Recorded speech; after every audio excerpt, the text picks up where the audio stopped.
Dita botërore e poezisë ka bashkuar në Bibliotekën Marin Barleti Shkodër krijues letrar, jo vetëm nga Shkodra, por edhe nga Lezhë dhe treva shqiptare për te i kufirit në tuzë të Malësisë së Madhe. Ata kishin përzgjedhur poezitë e tyre për t'i bërë objekt bashkëbisedimi mes këtij rrethi krijuesish. Një mramje poetike që i kushtohet poezisë.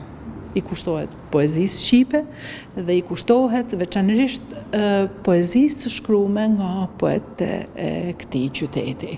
E janë pikërisht ata, pra poetët e qytetit, por edhe jo vetëm të qytetit Shkodrës, por nga Lezhë, nga Tuzi, janë pikërisht ata që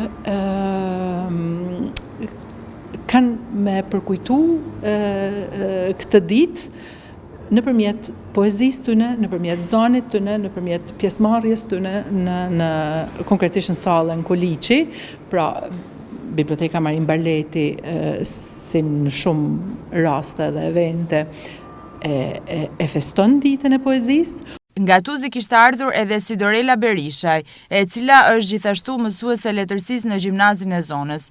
Ajo tha se poezia në këtë trev ka shumë autor, si nga ata me përvojë letrare, ashtu edhe të ri e të reja.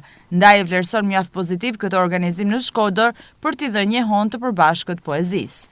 Sot ka edhe të rinj shumë të interesuar, të cilët shpeshherë dhe ne me simdhënësa të gjuhës shqipe dhe të letërsisë edhe atje në Tuzë, hapim konkurse dhe shpeshherë organizojmë aktivitete në lidhje me poezinë dhe jo vetëm.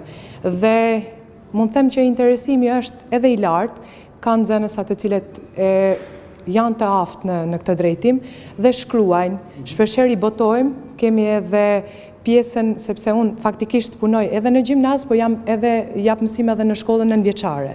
Ne kemi edhe gazetën e shkollës, ku aty i botojmë edhe punimet më të bukura të nxënësve. Në një farë mënyrë edhe i motivojmë nxënësit më shumë në këtë aspekt.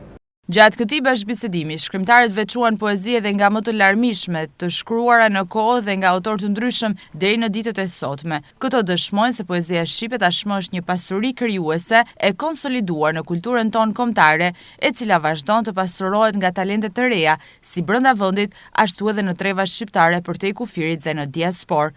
Pikërisht kjo arritje ka motivuar Bibliotekën Marin Barleti që të ideojë edhe festivalin Bar Kombëtar të Poezisë për ta zhvilluar në muajt në vazhdim, bëri të ditur Ledja Dushi.